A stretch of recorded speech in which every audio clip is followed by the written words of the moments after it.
tarde, são 18 horas aqui em Paris, os títulos do jornal. Liliana Henriques. Guiné-Bissau, o presidente guineense dissolveu hoje o Parlamento da Guiné-Bissau e marcou eleições legislativas para 18 de dezembro.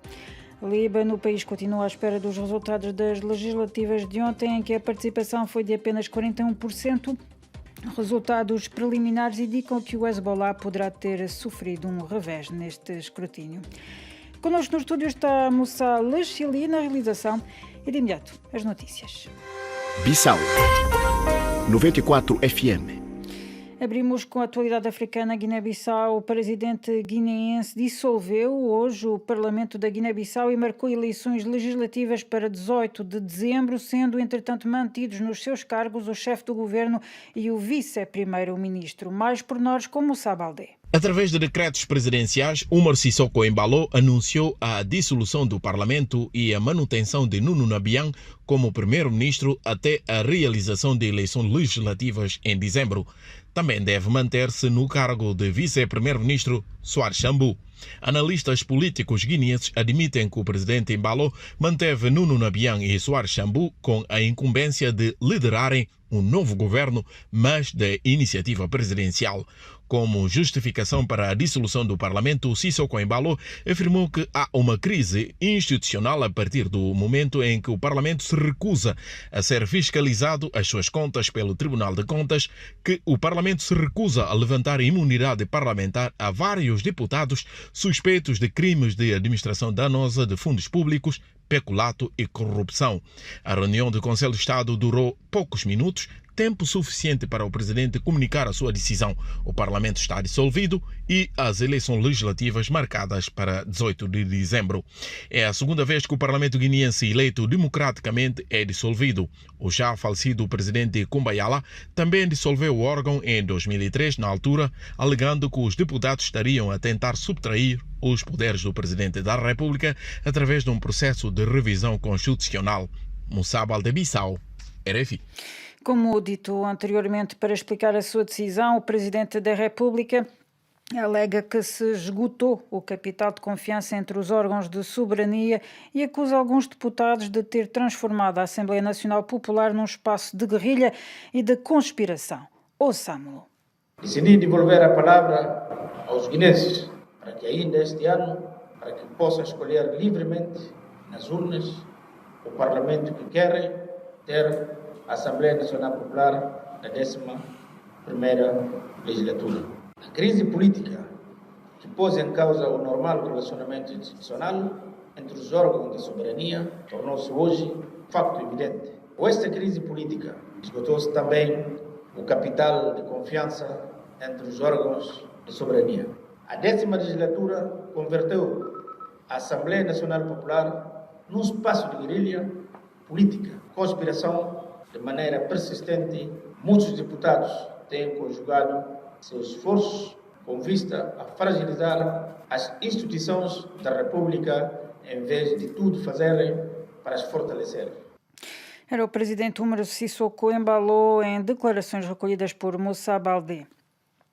Angola, o país renunciou hoje ao uso obrigatório da máscara em locais abertos após o anúncio no sábado do fim da vigência do estado de calamidade pública.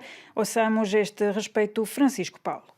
Dezenas de populares dizem que o termo esta segunda-feira do estado de calamidade pública já era uma medida aguardada, assim como não se justificava o uso obrigatório de máscara em locais abertos, dado o reduzido número de casos de infecção. Para José Zau, já não se justificava o uso obrigatório de máscaras em locais abertos, já que nos últimos tempos o país tem registrado números muito baixos de casos do novo coronavírus. Era uma medida já aguardada, já não se justificava, já que nos últimos tempos o país tem registrado números bastante baixos da Covid-19. Já não era expectável a medida do uso de máscaras em lugares públicos. Por sua vez, a zungueira Guilhermina José entende que a posição do governo em aligeirar algumas medidas de segurança esteja relacionada com a redução da doença. Se o Estado resolveu dar esse decreto é porque, na verdade, já não tem muitos casos, que é preocupante. Então, no meu caso é certo. Não vamos baixar a guarda, vamos continuar a usar a máscara no local fechado. Entretanto, o ministro de Estado, chefe da Casa de Segurança do Presidente da República, Francisco Furtado, informou que apesar do fim da situação de calamidade, o governo vai manter o controle e vigilância sanitária, aplicando todas as medidas para a mitigação do risco de contágio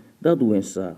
Embora a declaração do fim da situação de calamidade pública e o estabelecimento das regras para a gestão administrativa da pandemia, é preciso mantermos a vigilância no acompanhamento de possíveis alterações da situação que possa vir a ser produzida e, por este facto, esta comissão manter-se-á em funções. Francisco Paulo Luanda, RFI.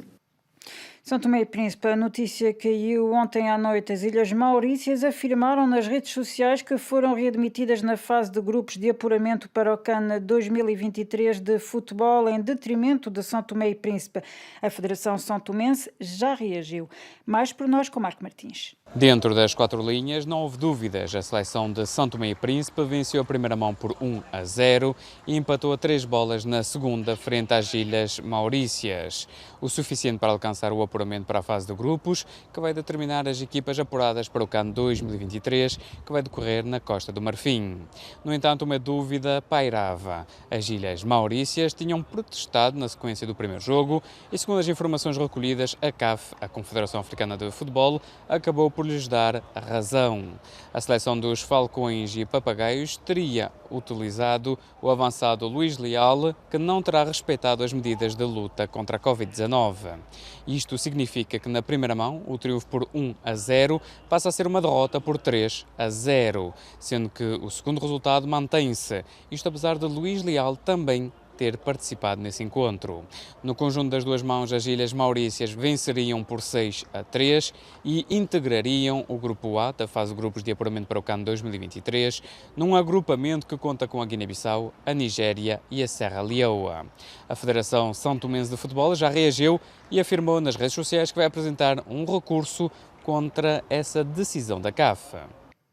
Ainda relativamente ao desporto, o rei Seko Fofana, internacional marfinense de 27 anos, capitão do RC Lens, foi eleito o melhor jogador africano da temporada 2021-2022 na Primeira Liga por um júri reunido pela RFI France 24 no âmbito da atribuição do prémio Marc-Vivien Foé em homenagem ao futebolista camerunês que morreu no dia 26 de junho de 2003 aos 28 anos após sofrer uma paragem cardíaca em pleno jogo.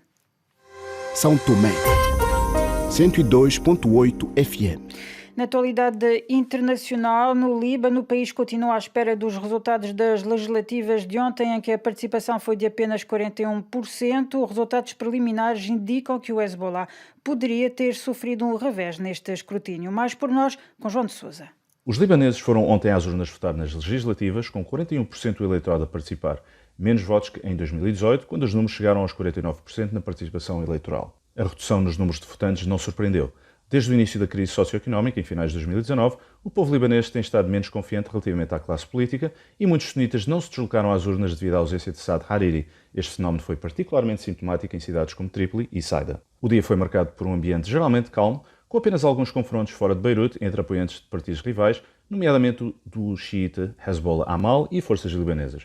Foram ainda denunciados por monitores das eleições mais de 3.500 casos de irregularidades nas urnas, votos falsificados e alguns eleitores a serem intimidados e forçados a votar em candidatos contra a sua vontade. A maior surpresa nestas legislativas foi a perda de alguns assentos parlamentares por parte do Hezbollah, tradicionalmente dominante no sul, e uma ascendência relativa do Partido Cristão Forças Libanesas. Os libaneses têm-se mostrado cada vez mais insatisfeitos com a presença do grupo xiita no país e a sua associação Movimento Patriótico Livre, liderado por Michel Aoun e o genro Gibran Bassil, ambos criticados por incompetência e corrupção, terá pesado nos resultados finais. Os próximos dias serão dominados pelo rescaldo das eleições e debates parlamentares, com uma nação à espera de reformas significativas para solucionar uma crise brutal que tem fortemente castigado o povo libanês nos últimos 2 anos. João Sousa, Beirute, RFI. Aqui em França, segundo acaba de anunciar a Presidência da República, o primeiro-ministro Jean Castex entregou a demissão do seu governo a Emmanuel Macron, abrindo a via para a nomeação de um novo executivo, isto 2 dias depois do início oficial do segundo mandato do Presidente da República e numa altura em que se tem adensado a especulação sobre a identidade de quem virá a suceder a Castex. Este é o fim do segundo e último noticiário do dia. A informação vai continuar agora na segunda parte desta edição.